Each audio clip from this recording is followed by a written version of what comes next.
malamig at walang awang ulan ay patuloy na bumubuhos sa malawak na tubuhan ng Negros, tila nagnanais na lamunin ang buong paligid sa gitna ng dilim. Tumatawid si Liza sa maputik na daan, ang kanyang manipis na damit ay basang-basa at nakadikit na sa kanyang giniginaw na katawan. Bawat hakbang niya ay mabigat, tila hinihila pababa ng mismong lupa. Tumakas siya mula sa bayan, bitbit ang takot at ang bigat ng mga pagkakautang na iniwan ng kanyang yumaong ina. Ang mga taong naniningil ay hindi na tumatanggap ng pakiusap, at ang tanging paraan upang mailigtas ang sarili mula sa matinding panggigipit ay ang lumayo sa lugar na kinalakhan niya. Wala siyang dalang kahit ano, kundi isang lumang bag na naglalaman ng ilang pirasong damit at isang kwintas na rosaryo.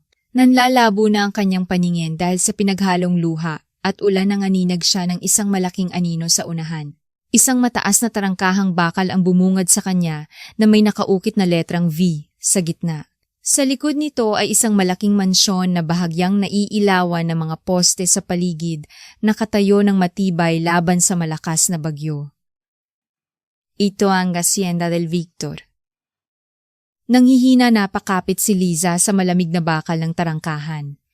Susuko na sana ang kanyang mga tuhod nang may marinig siyang isang tunog na pumukaw sa kanyang diwa. Isang iyak, hindi dalawang magkaibang iyak ng mga sanggol.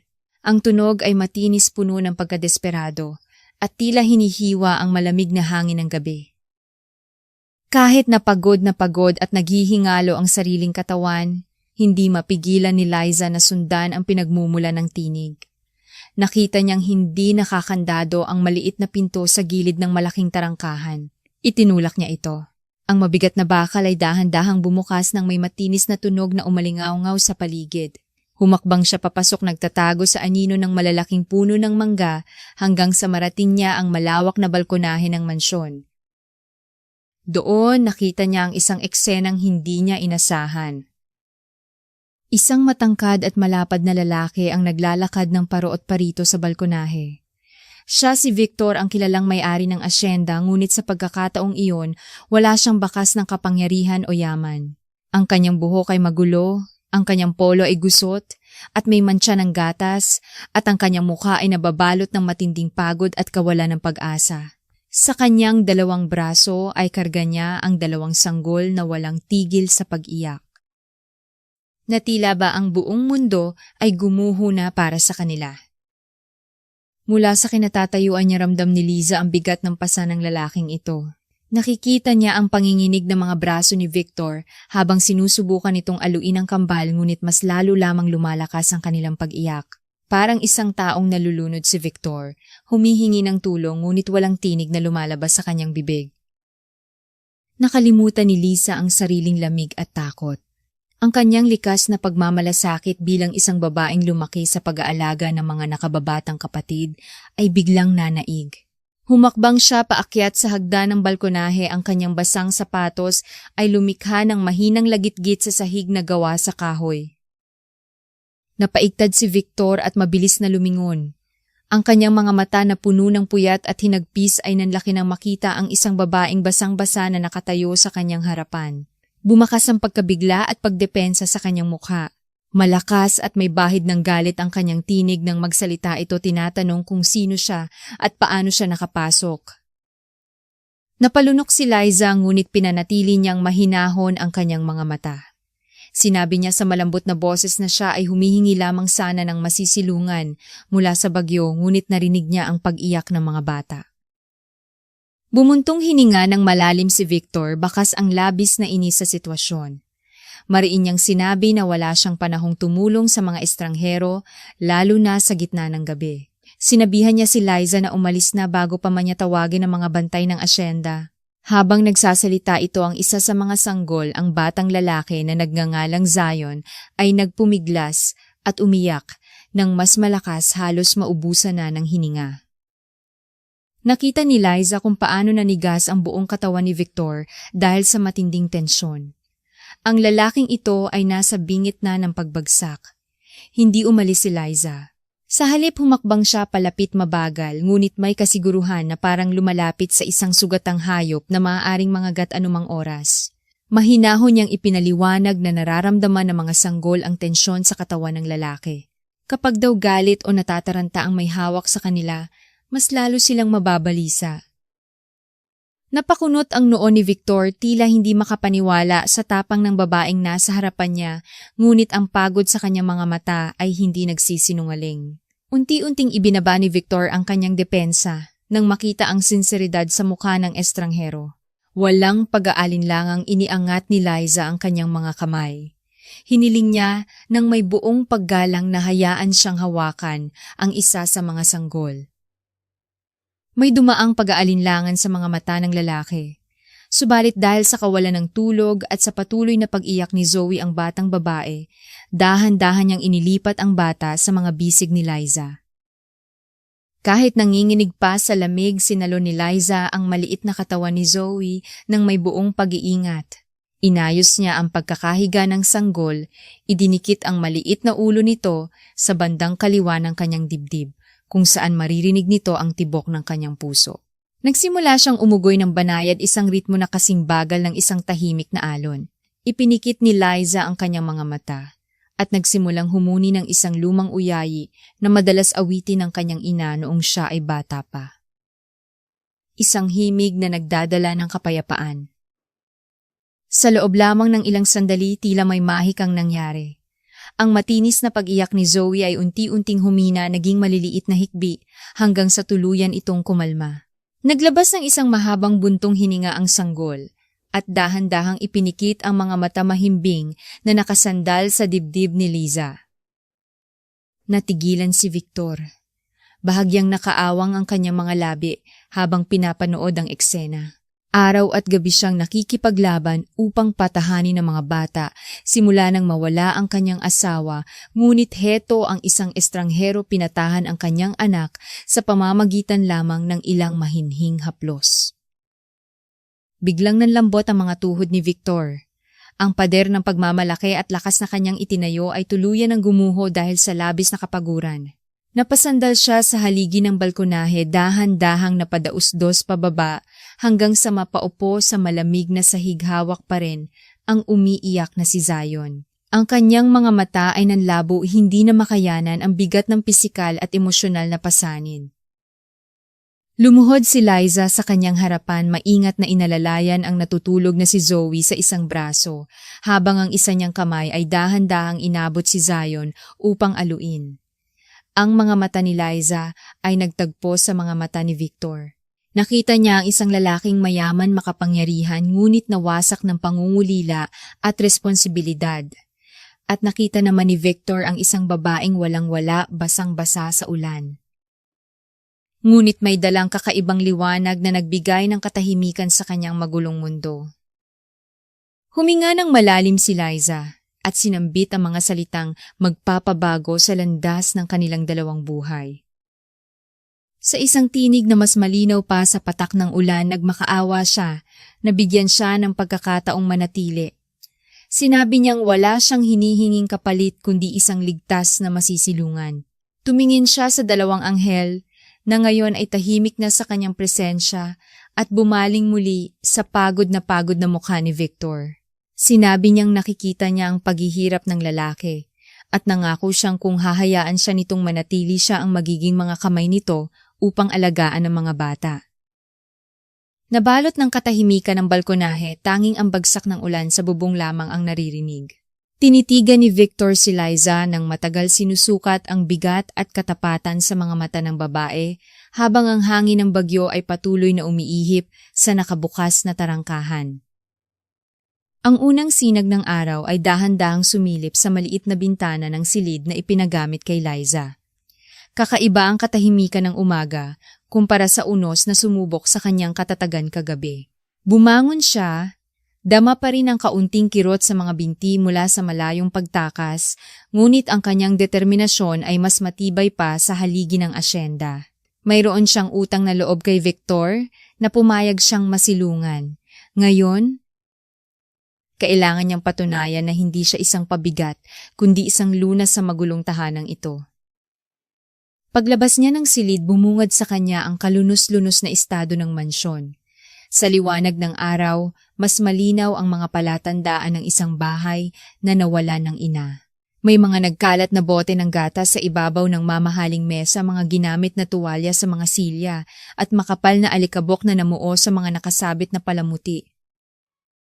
Nagtungo si Liza sa malawak na kusina at naabutan doon ang ilang kasambahay sa pangunguna ng mayordomang si Manang Fe. Ang mga mata ng matanda ay mabilis na nagsuri sa kanya mula ulo hanggang paa, tila nagtatanong kung bakit naroon ang isang tagalabas na may manipis at kupas na kasuotan. Humingi ng paumanhin si Liza sa mahinahon, ngunit magalang na tinig at ipinaliwanag na nangako siya kay Senyor Victor na tutulong sa pag-aayos ng bahay at pag-aalaga sa mga bata. Walang naging tugon ang mga kasambahay, kundi ang tahimik na palitan ng makahulugang tinginan, isang pagpaparamdam na siya ay hindi kabilang sa kanilang mundo. Dahil sa dami ng lilinisin at ayaw niyang madumihan ang kaisa-isang damit na maayos sa kanyang bag, naghanap si Liza ng anumang pananggalang. Napansin niya ang isang pira-pirasong tela na maayos na nakatupi sa isang siwang ng lumang kabinet na tila matagal nang hindi nabubuksan. Isa itong apron na may pinong burda ng mga bulaklak kulay asul na unti-unti nang kumukupas, ngunit halatang gawa sa mamahaling materyales. Upang maging mabilis ang paggalaw, ipinatong niya ito sa kanyang baywang. Itinali sa likod at nagsimulang magtrabaho. Sa loob ng ilang oras, parang may dumaang sariwang hangin sa loob ng bahay. Pinunasan ni Liza ang mga mamahaling muebles ng may labis na pag-iingat. Nalinisan niya ang mga bote ng kambal at nang magising sina Zion at Zoe, sinalubong niya ang mga ito ng maligamgam na gatas at matatamis na himig habang nagpapakulo siya ng tubig para sa paliguan ng mga bata. Naramdaman niyang tila may mga matang nakamasid sa kanya mula sa mga lumang retrato sa pader, lalo na ang malaking larawan ng isang napakagandang babae na may banayad ng ngiti, si Christine. Ang asawa ni Victor na pumanaw ng isilang ang kambal. Biglang binasag ng isang pamilyar at matalim na alingawngaw ang katahimikan ng umaga. Ang tunog ng matataas na takong na bumabagsak sa marmol na sahig ng bulwagan ay tila naghuhudyat ng panganib. Isang babaeng may perpektong ayos ng buhok, nakasuot ng makintab na pulang bestida, at may tindig na nag-uumapaw sa awtoridad ang pumasok sa kusina. Siya si Vanessa, ang pinsan ng yumaong si Christine. Tila tumigil ang paghinga ng mga kasambahay at sabay-sabay silang yumuko, tanda ng paggalang at takot. Nang dumapo ang paningin ni Vanessa kay Liza, na abala sa pagtitimpla ng gatas, nagbago ang timpla ng kanyang mukha. Unti-unting nawala ang kanyang artipisyal na ngiti, pinalitan ng isang pagtitig na tila yelo sa lamig nang mapansin niya ang asul na apron na nakasuot sa baywang ng dalaga. Lumapit si Vanessa ng dahan-dahan. Amoy na amoy ni Liza ang matapang at matamis na pabango nito na halos nakakasakal. Nakita ni Liza kung paano nanliit ang mga mata ng ginang habang nakatingin sa borda ng apron. Sa isang malamig at mababang tinig na mas nakakatakot pa sa isang malakas na sigaw, tinanong ni Vanessa kung sino ang nagbigay ng karapatan kay Liza na pakialaman ang mga gamit sa loob ng bahay na iyon.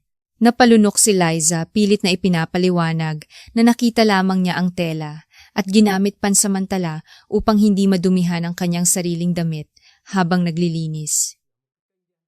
Ngunit hindi siya pinatapos ni Vanessa. Isang nakakapasong ngiti ang sumilay sa labi ng ginang. Sa halip na sumigaw, gumamit ito ng panlalait na direktang tumatagos sa kaluluwa. Puno ng pait nitong ipinaalala kay Liza na kahit anong kuskus niya sa sahig ng mansyon, hindi nito kailanman matatakpan ang amoy ng lansangan na kanyang pinanggalingan. Ipinagdiinan ni Vanessa ng may diin sa bawat salita. Na ang apron na iyon ay personal na pag-aari ng kanyang pinsan na si Christine, ang tunay na reyna ng tahanan. Dinagdag pa niya na ang mga taong nakikitira lamang dahil sa awa ay hindi dapat nag-ailusyong isuot ang mga naiwang alaala ng mga taong hindi hamak na mas mataas sa kanila ang antas sa lipunan.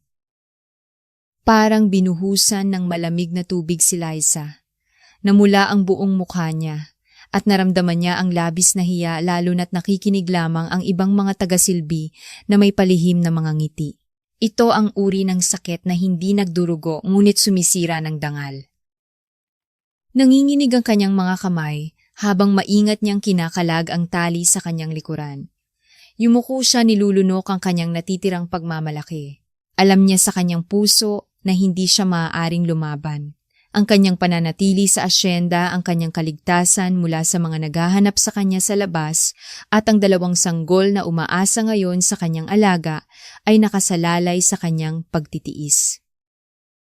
Pagkahubad niya ng apron, mabilis itong hinablot ni Vanessa mula sa kanyang mga kamay. Binigyan si Liza ng ginang ng isang huling tingin na puno ng pagkamuhi at pandidiri bago ito tumalikod at marangyang naglakad palabas upang hanapin si Victor sa opisina nito. Nanatiling nakatayo si Liza sa gitna ng malawak na kusina, yakap ang sariling mga braso. Naramdaman niyang ang pagpasok niya sa dambuhalang asyendang ito ay hindi lamang isang simpleng pag-ako ng trabaho, kundi isang pagpasok sa isang tahimik at marahas na labanan kung saan tinitingnan siya bilang pinakamahinang nilalang. Subalit nang umalingaw-ngaw ang munting boses ni Zoe mula sa itaas, naghahanap ng atensyon ng taong nag-ugoy sa kanya kagabi, humugot ng malalim na hininga si Liza. Tila nagising ang natutulog na lakas sa kanyang dibdib. Punasan man siya ng putik sa mukha, alam niyang may mga inosenteng kaluluwang mas nangangailangan sa kanya ngayon kesa sa kanyang sariling dangal. Naglakad siya paakyat ng hagdan, batid na ang tunay na unos sa buhay niya sa asyendang iyon ay nagsisimula pa lamang.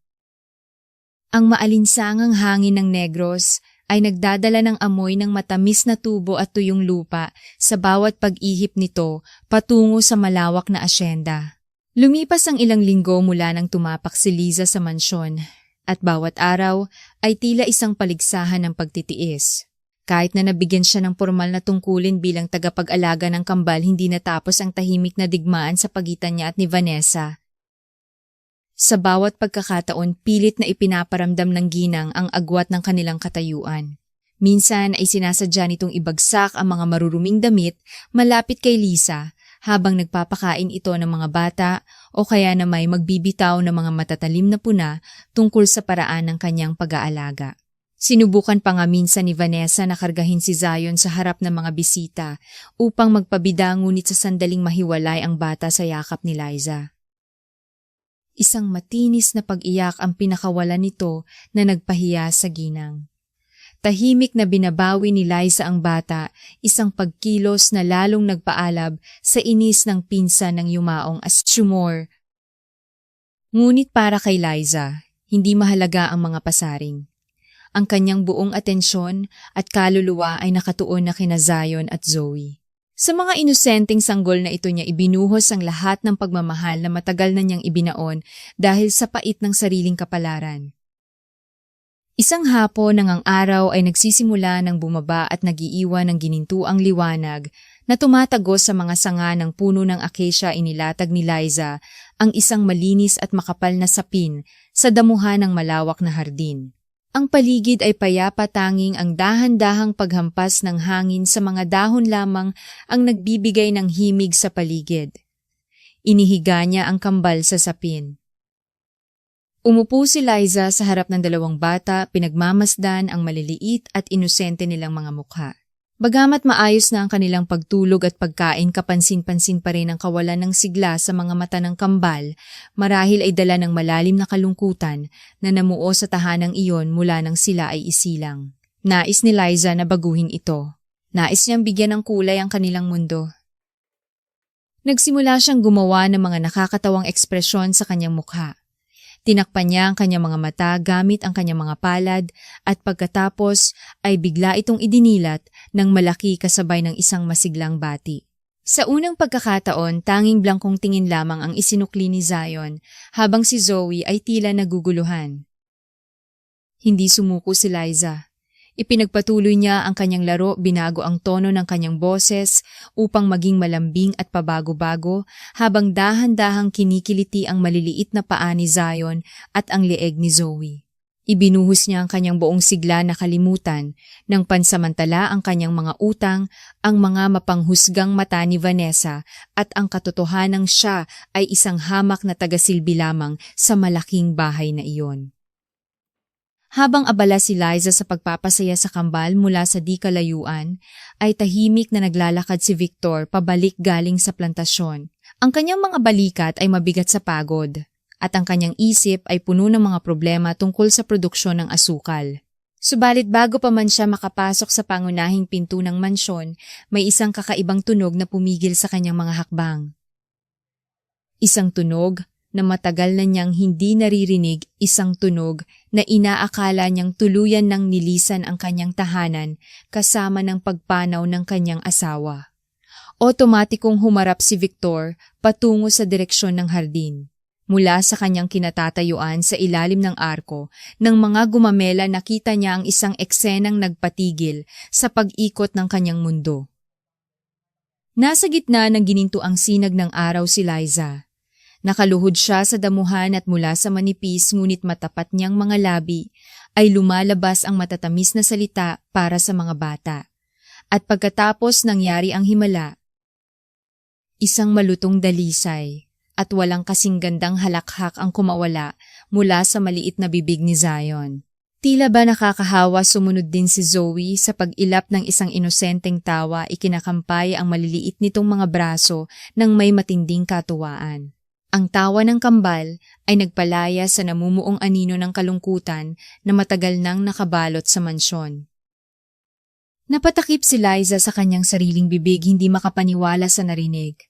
Nakaramdam siya ng matinding init na gumapang sa kanyang dibdib, isang labis na kaligayahan na nagdala ng mabilis at maiinit na luha sa kanyang mga mata.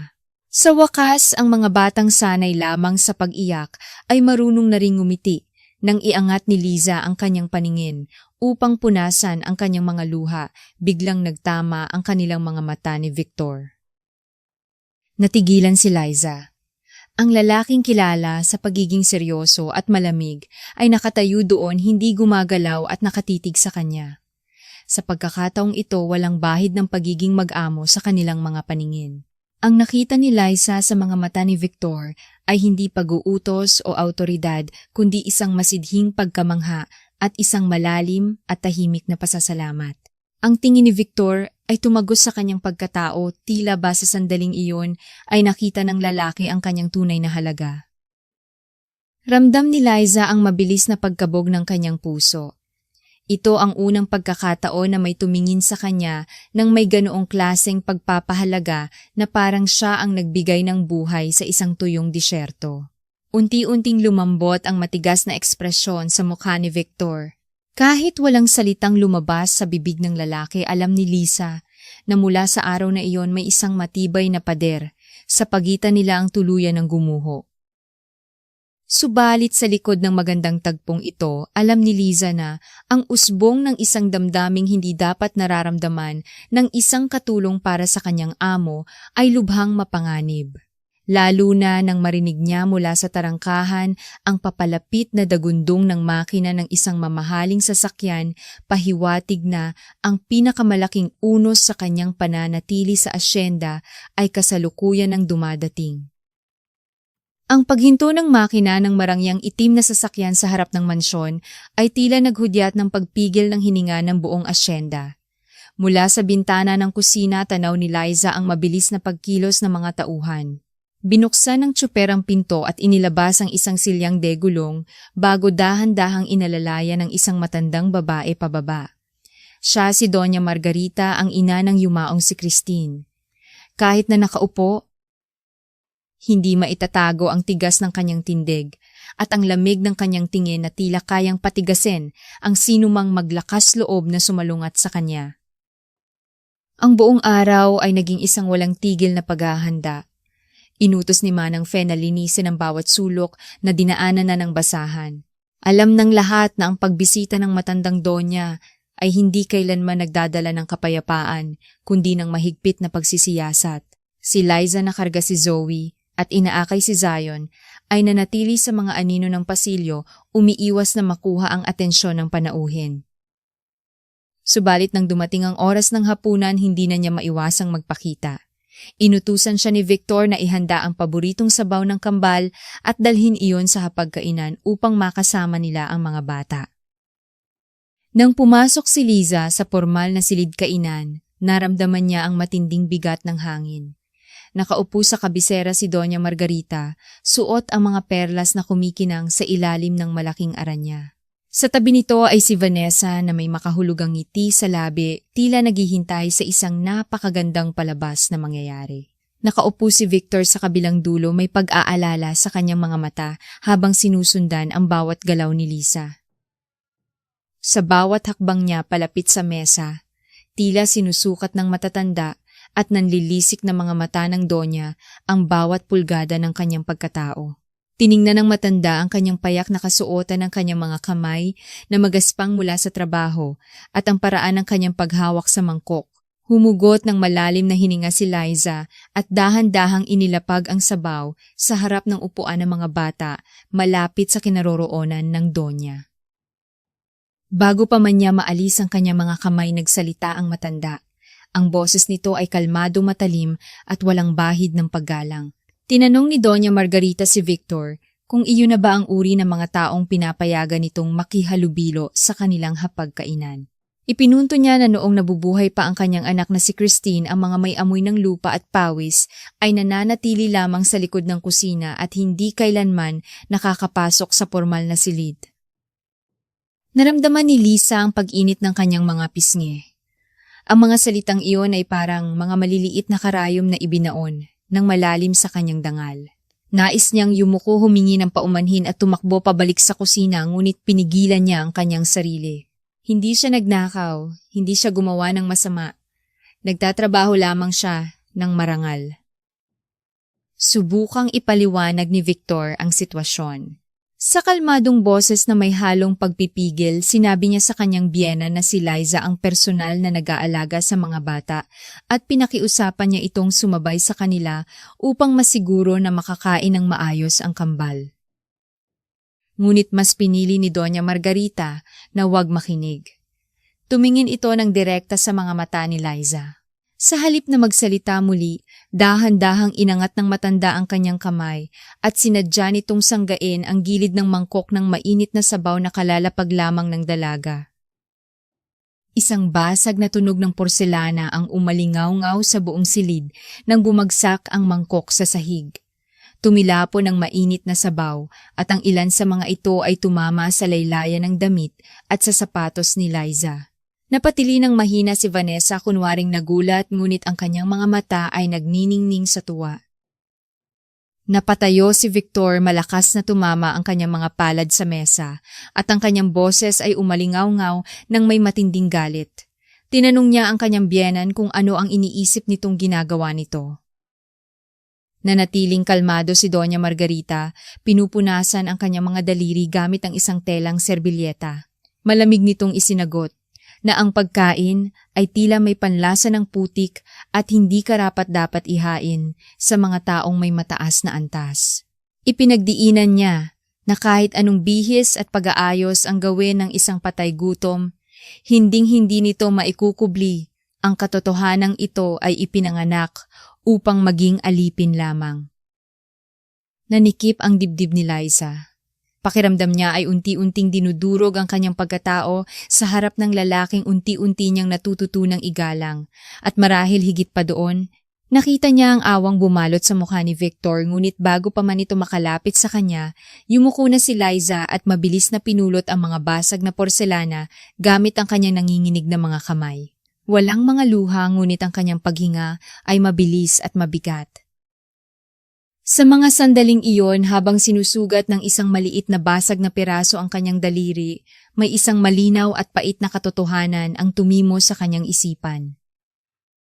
Kahit anong pagmamahal ang ibuhos mo sa mundong hindi sa iyo, ang hangganan ng kayamanan at kahirapan ay isang pader na gawa sa bakal.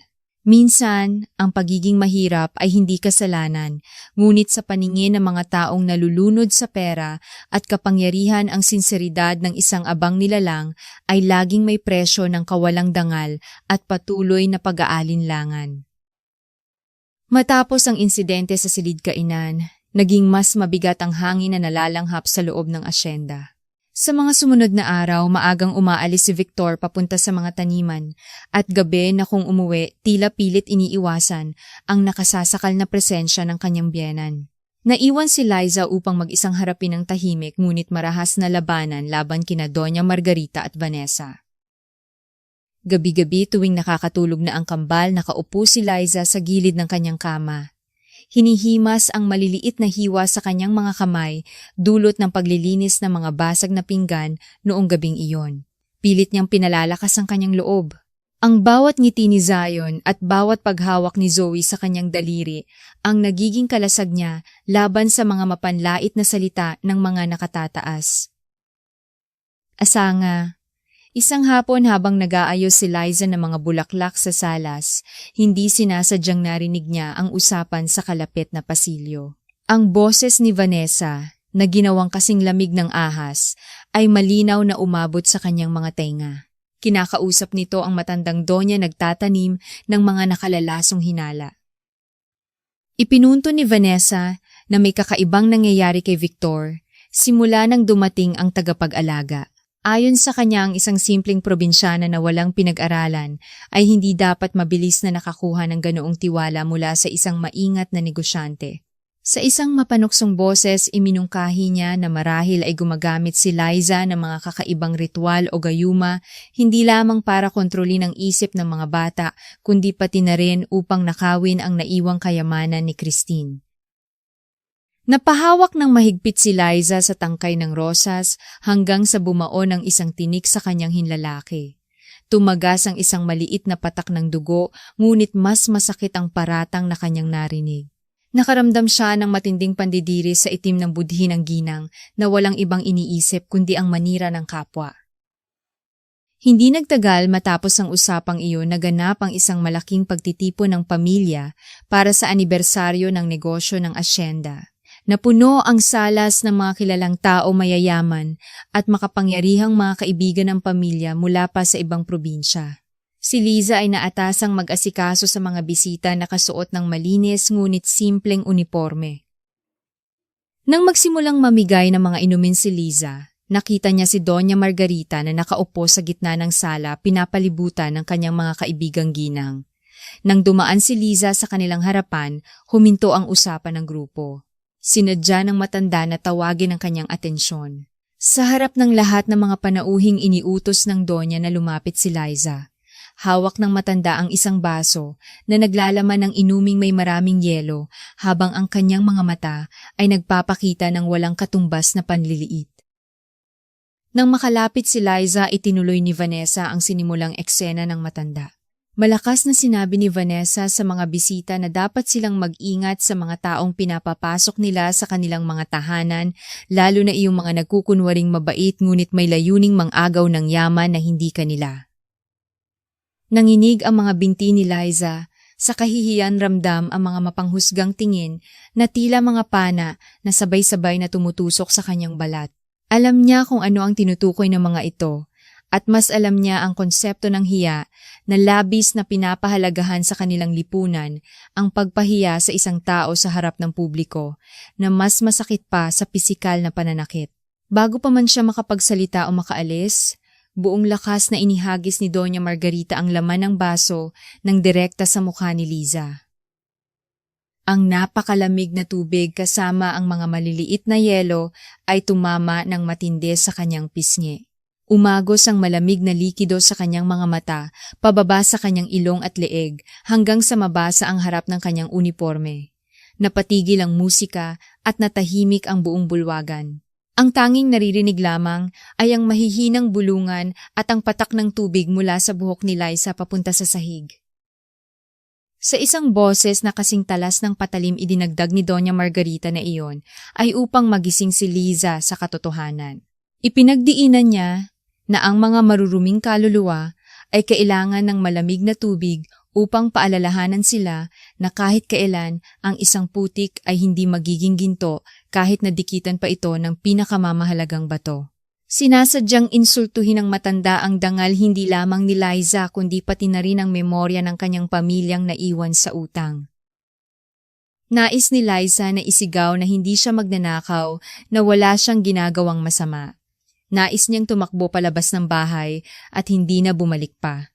Subalit sa likod ng malalaking pintuan, narinig niya ang munting tinig ni Zion na umiiyak mula sa itaas, marahil ay ginising ng kaguluhan. Ang tinig na iyon ang naging kla ng kanyang determinasyon. Pinikit ni Liza ang kanyang mga mata, hinayaang tumulo ang tubig kasabay ng isang naitatagong luha. Hindi siya umiwas, hindi siya sumagot. Sa halip, yumuko siya ng may dignidad, kinuha ang baso mula sa kamay ng donya at umatras ng dahan-dahan tinatanggap ang lahat ng pangungutya alang-alang sa mga batang hindi niya kayang iwanan. Minsan, ang pinakamasakit na bahagi ng kahirapan ay hindi ang gutom o ang kakulangan ng bubong na masisilungan. Ito ay ang katotohanan na sa mata ng lipunang hinuhusgahan ng lahat, batay sa taglay na yaman, ang iyong dignidad ay palaging may presyo. Ang kalinisan ng iyong intensyon ay laging kinukulayan ng mga maduduming isip ng mga taong naniniwalang ang lahat ay nabibili. Natutunan ni Lisa sa malamig na tubig na iyon na ang pinakadakilang sakripisyo ay hindi ang paglaban, kundi ang pagpili kung aling mga salita ang dapat lunukin upang may mga buhay na magpatuloy. Isang nakabibinging katahimikan ang bumalot sa bulwagan matapos ang pag-alis ni Liza. Ang bawat panauhin ay tila naging bato, hindi sigurado kung paano tutugon sa karahasang nasaksihan nila. Subalit ang katahimikang ito ay biglang binasag ng isang marahas na tunog. Isang malakas na lagabog ang umalingaw-ngaw nang ibagsak ni Victor ang kanyang baso sa isang maliit na mesang gawa sa salamin. Nabasag ang kristal sa napakaraming piraso. Tumayo siya, ang kanyang buong pagkatao ay nagniningas sa galit na matagal niyang kinimkim. Ang kanyang mga mata na karaniwang kalmado at puno ng pagod ay ngayon ay parang nagbabagang mga uling na nakatutok ng direkta sa kanyang biyenan. Sa isang boses na mababa ngunit nanginginig sa puot, sinabi ni Victor sa ina ng kanyang yumaong asawa na wala itong anumang karapatan na yurakan ang dignidad ng sinuman sa ilalim ng kanyang pamamahay. Ang kanyang galit ay hindi na galit ng isang manugang na gumagalang, kundi galit ng isang pinuno na pinoprotektahan ang kanyang teritoryo. Buong diin niyang sinabi na tapos na ang pagbisita nito. Nagulat si Doña Margarita. Hindi niya inasahan ang ganitong klasing paglaban mula kay Victor. Sinubukan niyang ipagtanggol ang kanyang sarili, iginiit na pinoprotektahan lamang niya ang alaala ng kanyang anak. Subalit walang anumang epekto ang kanyang mga salita. Mariing iginiit ni Victor na ang ginawa nito ay isang kasalanan hindi lamang sa Diyos, kundi pati na rin sa alaala ni Christine na hindi kailanman nagpakita ng ganoong klasing kalupitan sa kapwa. Walang nagawa ang matanda kundi ang tumayo ng may bahid ng kahihiyan. Inutusan niya si Vanessa na itulak ang kanyang silyang digulong palabas, ngunit bago pa sila tuluyang makaalis, hinarap ni Victor ang pinsan ng kanyang asawa. Ang kanyang mga salita ay kasing lamig ng hangin ng madaling araw, sinasabing alam niya kung sino ang nagtanim ng mga lason sa isipan ng matanda. Pinaalalahanan niya ito na ang asyenda ay hindi isang teatro para sa kanyang mga personal na drama. Pagkatapos ay tuluyan na niya silang pinalayas. Nang gabing iyon, matapos magpaumanhin at paalisin ang lahat ng bisita, isang malalim na katahimikan ang muling bumalot sa mansyon. Hinanap ni Victor si Liza. Natagpuan niya ito sa pinakasulok ng hardin, nakaupo sa isang lumang bangkong bato sa ilalim ng malaking puno ng balete. Nakayakap ito sa kanyang sarili, nanginginig, hindi dahil sa lamig, kundi dahil sa sakit na kanyang naramdaman. Lumapit si Victor nang dahan-dahan dala ang isang maliit na first aid kit. Nang mapansin ni Liza ang kanyang presensya, agad nitong pinunasan ang kanyang mga luha at sinubukang tumayo upang magbigay galang. Ngunit pinigilan siya ng lalaki. Umupo si Victor sa tabi niya, hindi nagsasalita, hinahayaang ang presensya niya ang maging pahiwatig na hindi ito galit. Sa ilalim ng malabong liwanag ng buwan, napansin ni Victor ang isang maliit ngunit malalim na hiwa sa palad ni Liza, ang sugat mula sa basag na porselana noong isang gabi na muling dumugo dahil sa kanyang pagmamadaling maglinis. Walang paalam, dahan-dahan niyang kinuha ang kamay ng dalaga. Nagulat si Liza ngunit hindi niya ito binawi. Sa unang pagkakataon naramdaman niya ang magaspang, ngunit maalagang haplos ng mga kamay ng isang lalaking sanay sa pagtatrabaho sa lupa. Dahan-dahang nilinis ni Victor ang sugat gamit ang bulak at maligamgam na tubig. Ang bawat kilos niya ay puno ng pag-iingat, tila bahawak niya ang isang napakahalagang bagay na ayaw niyang muling mabasag.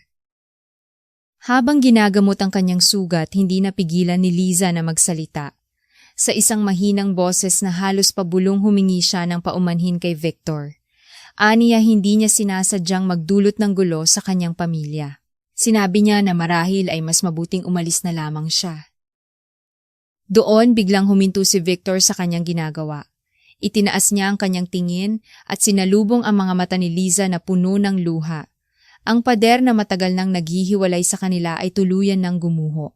Sa isang boses na puno ng kalungkutan sinabi ni Victor na si Liza ang dapat niyang hinga ng tawad. Inamin niya na mula nang mamatay si Christine, naging isa siyang duwag.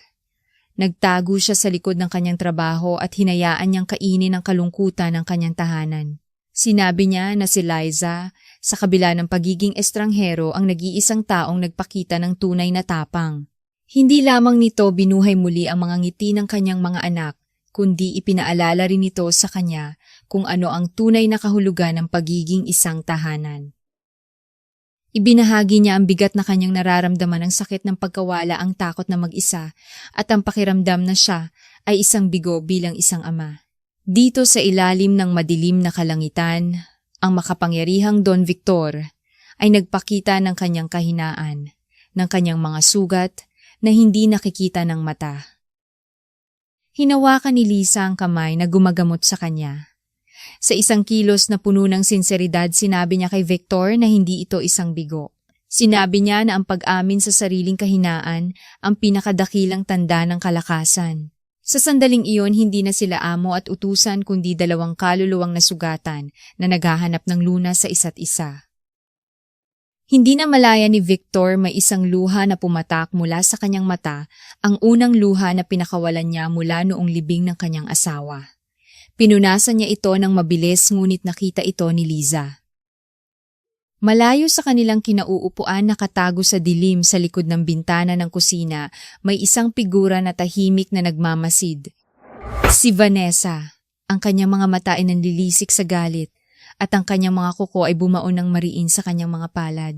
Ang eksena ng pagiging malapit ni Liza at Victor, ang pagbabahagi na ng kahinaan at ang pag-aalaga ay isang laso na dahan-dahang kumakalat sa kanyang mga ugat. Sa sobrang galit, hindi niya napigilan ang kanyang sarili. Dinampot niya ang isang maliit na paso ng halaman sa gilid ng bintana at ibinagsak ito sa sementadong sahig sa labas. Isang malakas na kalabog ang pumunit sa katahimikan ng gabi. Mabilis na napatayo sina Victor at Liza, nagtataka kung saan nanggaling ang ingay. Ngunit nang tingnan nila ang paligid, wala silang nakitang sinuman.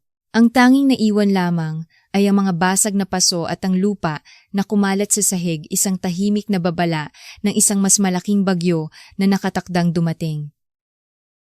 Lumipas ang ilang linggo at ang katahimikan sa asyenda ay tila isang manipis na yelo na anumang oras ay maaaring mabasag. Naging mas maingat si Victor sa pagpapakita ng kanyang pag-aalala kay Liza, ngunit hindi ito nakaligtas sa mapanuring mga mata ni Vanessa. Ang pinsan ng yumaong asawa ay naging anino, laging naroon, tahimik na nagmamasid at naghihintay ng tamang pagkakataon upang isagawa ang kanyang pinaplano. Dumating ang taunang pagdiriwang ng pagkakatatag ng bayan, isang malaking kaganapan kung saan ang lahat ng maimpluwensyang pamilya sa probinsya ay nagtitipon sa plaza. Sa pagkakataong ito, nagpumilit si Vanessa na isama si Liza. Ang kanyang dahilan ay kailangan ng dagdag na kamay upang alagaan ang kambal sa gitna ng maraming tao, ngunit alam ni Liza na may mas malalim at mas madilim na plano sa likod ng paanyayang iyon. Bago sila umalis, habang nag-aayos si Liza ng gamit sa kanyang silid, pumasok si Vanessa na may dalang isang maliit na kahon. Nakangiti ito, isang ngiti na hindi umaabot sa kanyang mga mata. Sinabi nito na bilang pasasalamat sa kanyang serbisyo, nais niyang ipahiram kay Liza ang isa sa kanyang mga lumang pitaka upang magmukha naman itong presentable sa harap ng mga tao. Isang magandang pitaka na gawa, sa katad simple, ngunit elegante. Nag-atubili si Liza ngunit sa pagpupumilit ni Vanessa wala siyang nagawa kundi tanggapin ito. Hindi niya alam na ang munting regalong iyon ang magiging susi sa kanyang pinakamalaking kahihiyan. Ang plaza ng bayan ay puno ng buhay. May mga makukulay na banderitas, malakas na tugtugin at mga taong nakasuot ng kanilang pinakamagagandang damit. Habang abala si Victor sa pakikipag-usap sa mga kasamahan sa negosyo, si Liza naman ay nakaupo sa isang bangko sa ilalim ng puno kalong si Zoe habang si Zion ay masayang naglalaro sa kanyang paanan. Ang hapon ay payapa at sa isang sandali, nakalimutan ni Liza ang kanyang mga alalahanin. Maya-maya lumapit sa kanila si Vanessa kasama ang ilang matataas na opisyal ng bayan at ang kanilang mga asawa.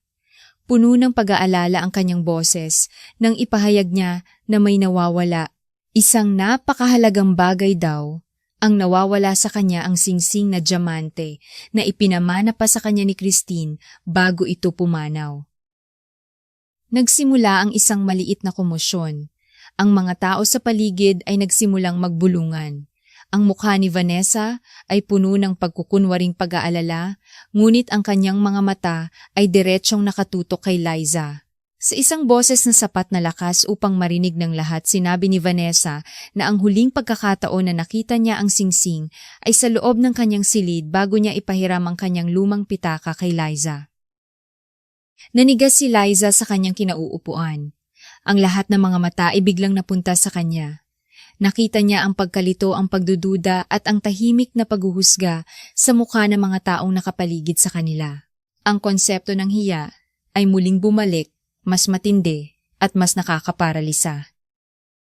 Sinubukan ni Liza na ipagtanggol ang kanyang sarili, sinasabing wala siyang kinalaman dito. Ngunit bago pa man niya matapos ang kanyang sasabihin, lumapit si Vanessa at walang paalam na hinablot ang pitaka mula sa kanyang kandungan. Sa harap ng lahat, binuksan ni Vanessa ang pitaka. Ibinuhos nito ang lahat ng laman sa ibabaw ng isang maliit na mesang bato. Isang lumang rosaryo, ilang pirasong barya, at isang maliit na panyo. Pagkatapos may isang bagay na kumislap sa ilalim ng sikat ng araw. Isang bagay na maliit ngunit nakasisilaw. Mula sa maliit na bulsa sa loob ng pitaka, isang kumikinang na singsing na diamante ang gumulong at huminto sa gitna ng mesa. Isang kolektibong paghinga ng pagkagulat ang narinig mula sa mga nakapaligid. Parang gumuho ang mundo ni Liza.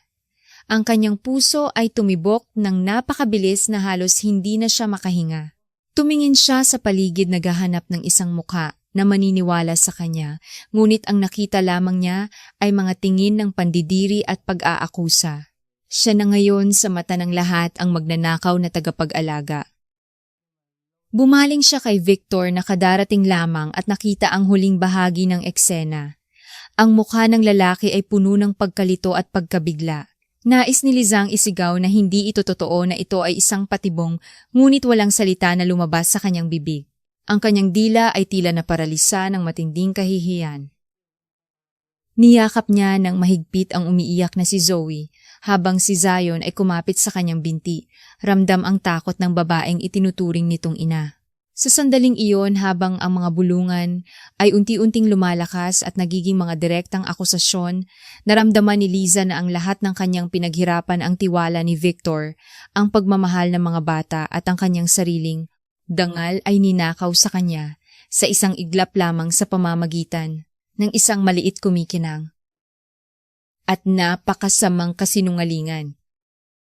Ang hangin sa plaza ay naging mabigat at puno ng akusasyon. Bawat bulungan ay tila isang matalim na kutsilyong humihiwa sa katauhan ni Liza. Ang kanyang mukha ay namumutla at ang mga luha ay nagbabadyang tumulo mula sa kanyang mga mata, ngunit pinipigilan niya ito. Hindi siya iiyak sa harap ng mga taong humuhusga sa kanya. Kinuha ni Vanessa ang singsing mula sa mesa at itinaas ito upang makita ng lahat.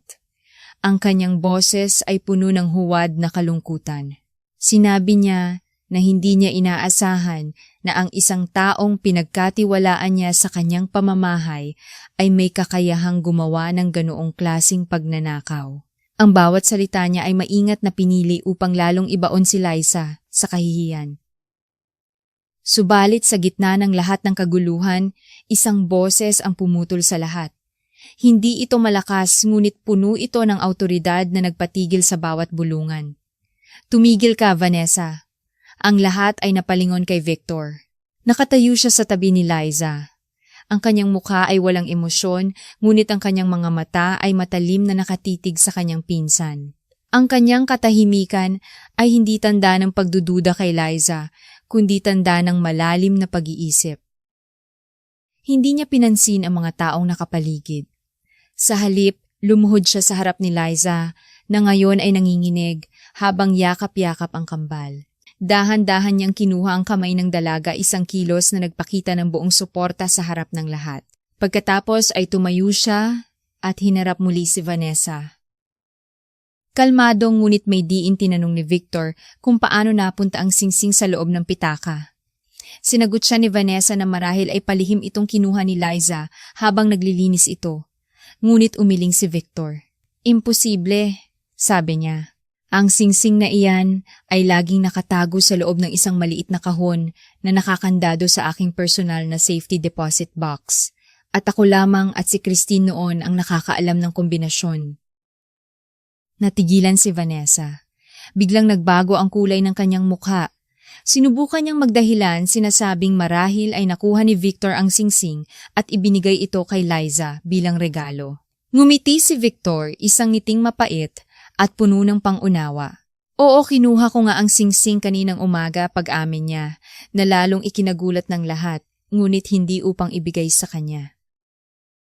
Dito bumaling si Victor sa isa sa kanyang mga pinagkakatiwalaang tauhan, si Mang Carding, na tahimik na nakatayo sa di kalayuan. Sa isang senyas may iniabot si Mang Carding na isang maliit na remote control. Pindot ni Victor ang isang buton. Mula sa isang malaking screen na nakaset up para sa pagdiriwang, biglang umilaw ito. Ang lahat ay napatingin.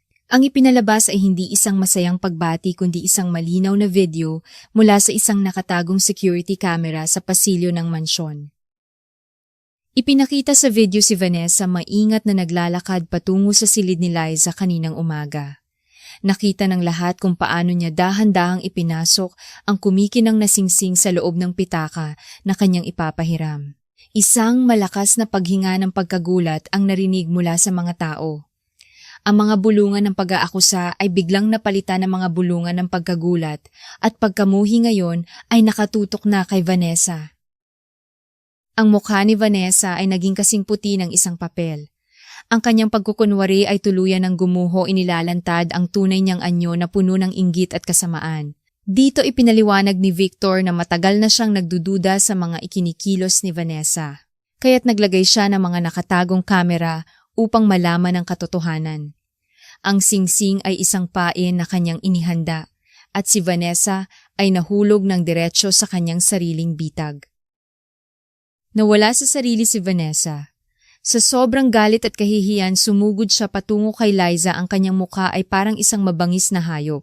Isinigaw niya na si Liza ang may kasalanan ng lahat, na inagaw nito ang atensyon at posisyon na dapat ay sa kanya. Isang matunog na sampal ang dumapo sa pisngi ni Liza. Ang lakas nito ay nagpatagilid sa kanya at kung hindi dahil sa pag-alalay ni Victor, marahil ay natumba na siya kasama ng batang kanyang karga. Ngunit sa pagkakataong ito, hindi na si Liza ang babaeng yumuyuko na lamang. Ang sakit ng sampal kasama ang lahat ng naipong sakit at pang-aapi ay biglang sumabog. Ibinigay niya si Zoe kay Victor. Humarap siya kay Vanessa, ang kanyang mga mata ay nag-aapoy sa isang tapang na ngayon lamang nakita ng lahat. Nang muling sumugod si Vanessa upang muling manakit, hindi umiwas si Liza. Sinalubong niya ito. Sa isang mabilis na kilos, hinawakan niya ang mga braso ni Vanessa at buong lakas itong itinulak. Nawala ng balanse si Vanessa at bumagsak ito ng malakas sa isang mesa na puno ng pagkain at inumin. Isang malakas na kalabog ang umalingaw-ngaw habang nababasag ang mga plato at baso. Nagkalat ang pagkain at alak sa kanyang mamahaling bestida. Tumayo si Liza sa harap ng nagkalat na si Vanessa. Nanginginig ang kanyang buong katawan hindi sa takot kundi sa galit na sa wakas ay pinakawalan niya. Sa isang boses na malakas at malinaw, isinigaw niya na tapos na ang kanyang pananahimik. Maaaring wala siyang yaman, ngunit mayroon siyang dangal na hindi niya hahayaang yurakan ninuman. Sa mundong ito madalas nating marinig na ang mga taong may mataas na pinag-aralan at nakasuot ng mga magagarang damit ang siyang dapat pagkatiwalaan. Ngunit sa araw na iyon, natutunan ng buong bayan na ang tunay na sukatan ng isang tao ay hindi nakikita sa kinang ng kanyang alahas, kundi sa kadalisayan ng kanyang puso at minsan, ang mga taong nagtatago sa likod ng kanilang kayamanan at magandang pangalan ay nagtataglay ng isang kaluluwang mas bulok at mas mapanira kaysa sa sinumang hamak na namumuhay sa ilalim ng lipunan. Ang eksena sa plaza ay nag-iwan ng isang malalim na marka sa lahat ng nakasaksi.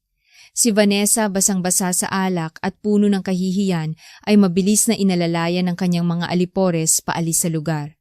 Ang kanyang pag-alis ay hindi na may kasamang paghanga, kundi mga bulungan ng pagkutya at pagkamuhi. Sa gitna ng lahat, isang figura ang nanatiling hindi gumagalaw sa kanyang silyang digulong, si Doña Margarita. Ang kanyang mukha na karaniwang matigas at puno ng pagmamataas ay ngayon ay nagpapakita ng isang komplikadong halo ng pagkagulat, pagkalito at marahil isang maliit na butil ng pagsisisi. Nasaksihan niya ang lahat ng kasamaan ng kanyang sariling pamangkin at ang hindi maikakailang tapang at dignidad ng babaeng kanyang labis na hinamak. Biglang sa gitna ng katahimikan, isang munting kilos ang pumukaw sa kanyang pansin. Ang kambal sina Zion at Zoe na kanina pa nakakapit kay Victor ay biglang kumawala. Tumakbo ang dalawang paslit, ang kanilang maliliit na hakbang ay mabilis at walang pag-aalinlangan. Hindi sila tumakbo patungo sa kanilang lola kundi diretso kay Liza. Niyakap ni Zion ng mahigpit ang mga binti ni Liza, habang si Zoe naman ay itinaas ang kanyang mga kamay, humihingi na kargahin siya. Ang kanilang mga mukha ay puno ng takot at pag-aalala para sa babaeng nag-alaga sa kanila. Sa kilos na iyon, ipinakita ng mga bata kung sino ang tunay nilang kinikilalang ina, hindi sa dugo kundi sa puso. Ang eksenang iyon ang tila tuluyang bumasag sa matigas na puso ni Doña Margarita. Nakita niya sa mga mata ng kanyang mga apo ang isang pagmamahal na dalisay at hindi maipagkakaila isang pagmamahal na ipinagkait niya sa kanila dahil sa sarili niyang pagiging mapanghusga. Nakita niya na ang kaligayahan ng mga bata ay nakasalalay sa babaeng ito na kanyang pilit na itinataboy. Dahan-dahan may mga luhang namuo sa mga mata ng matanda. Ito ay mga luha ng pagkatalo ng pag-amin sa kanyang pagkakamali. Walang salitang namutawi sa kanyang mga labi. Tumingin siya kay Victor, isang tingin na puno ng hindi masabing emosyon bago dahan-dahang ipinihit ang gulong ng kanyang silya at tahimik na umalis sa plaza. Ang kanyang pag-alis ay hindi na pag-alis ng isang reyna kundi ng isang taong natalo sa sarili niyang digmaan. Matapos humupa ang kaguluhan, dinala ni Victor si Liza at ang mga bata pabalik sa asyenda. Ang biyahe ay tahimik, ngunit hindi ito isang katahimikang hindi komportable. Ito ay isang katahimikan ng pag-unawa ng paghilom.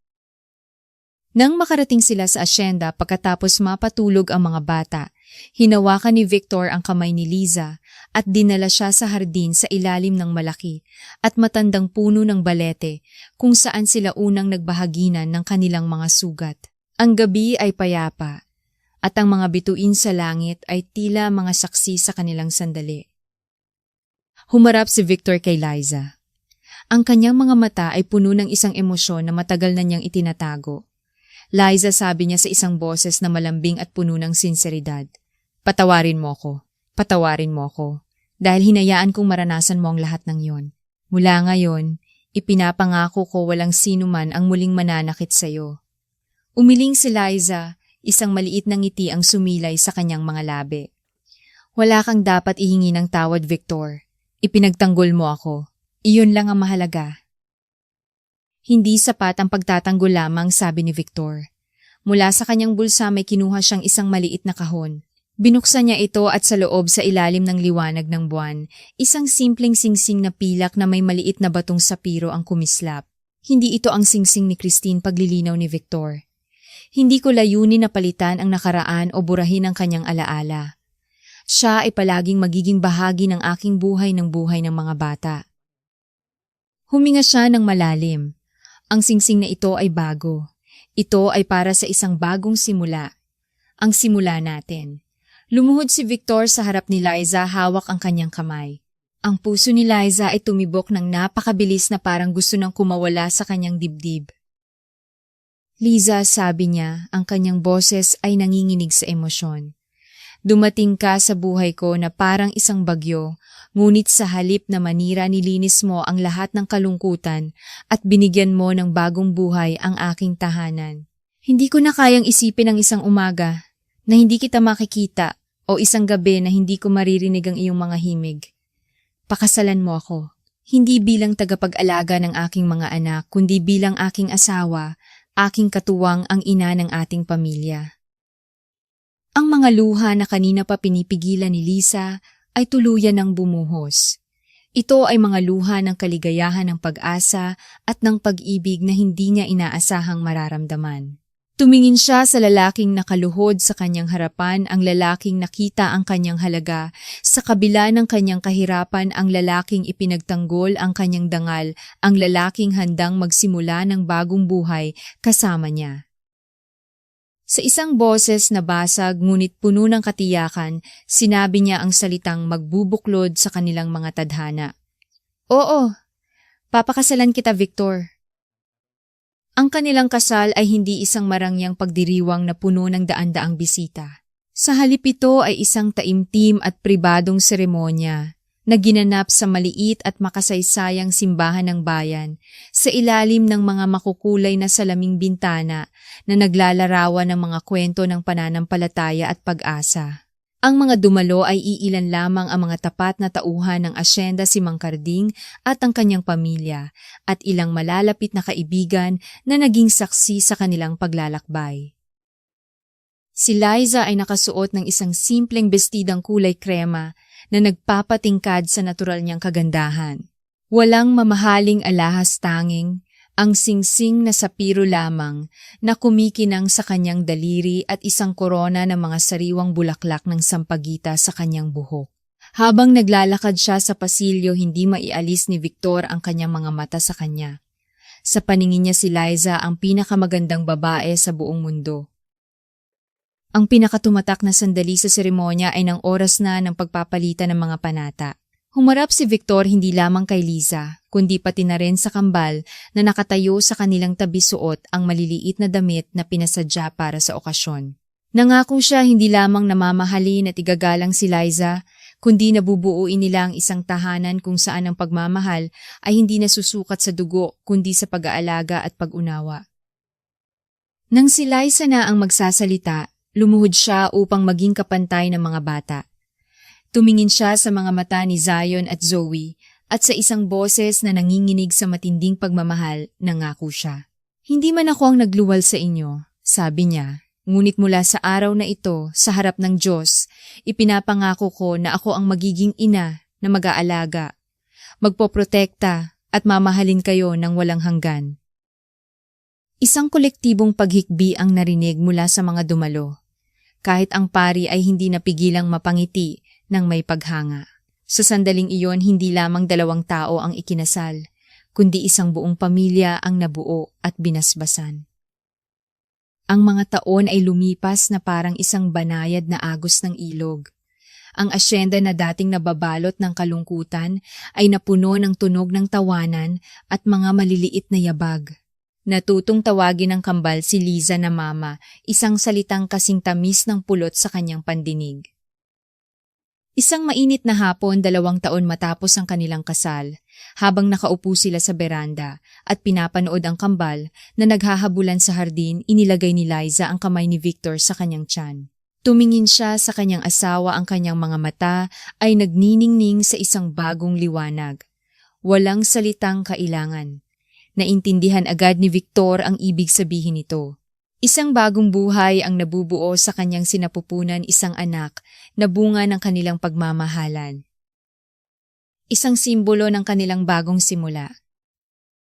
Ang kanilang pamilya ay lumago hindi lamang sa bilang, kundi sa pagmamahalan. Si Zion at Zoe ay lumaking mababait na mga bata. Laging ipinagmamalaki ang kanilang bunsong kapatid at tinuruan sila ni Liza na laging alalahanin ang kanilang unang ina si Christine, hindi bilang isang anino ng nakaraan, kundi bilang isang anghel na nagbabantay sa kanila mula sa langit. Minsan sa isang tahimik na gabi, habang magkayakap sila ni Victor sa ilalim ng kumikinang na mga bituin, tinanong ni Liza kung pinagsisisihan ba niya ang gabing pinahintulutan niya ang isang basang-basang estranghero na pumasok sa kanyang tarangkahan. Ngumiti si Victor at mas hinigpitan ang kanyang yakap. Ang tanging pinagsisisihan ko, sabi niya, ay hindi ko agad binuksan ang tarangkahan ng puso ko para sa iyo. Ikaw ang aking bukang liwayway, Liza. Ikaw ang nagdala ng liwanag sa pinakamadilim na gabi ng aking buhay. Sa pagtatapos ng lahat, ang kwento ni Liza at Victor ay nag-iwan ng isang malalim na aral. Natutunan natin na ang tunay na pamilya ay hindi laging nabubuo sa pamamagitan ng dugo. Minsan ito ay nabubuo mula sa mga basag na piraso ng ating mga nakaraan, pinagdudugtong ng mga sinulid ng pag-unawa, pagpapatawad at pagmamahal. Ang kaligayahan ay hindi isang destinasyon na basta na lamang natatagpuan. Ito ay isang tahanan na maingat na itinatayo ladrilyo bawat ladrilyo. Sa pundasyon ng katatagan at pananampalataya. Kinakailangan ng lakas ng loob na yakapin ang mga sugat ng isa't isa, hindi upang takpan ang mga ito, kundi upang hayaan ng liwanag na pumasok at paghilumin ang bawat isa. Dahil ang pinakamatibay na pag-ibig ay hindi iyong hindi kailanman nasusugatan, kundi iyong paulit-ulit na naghihilom at nagiging mas buo kaysa dati.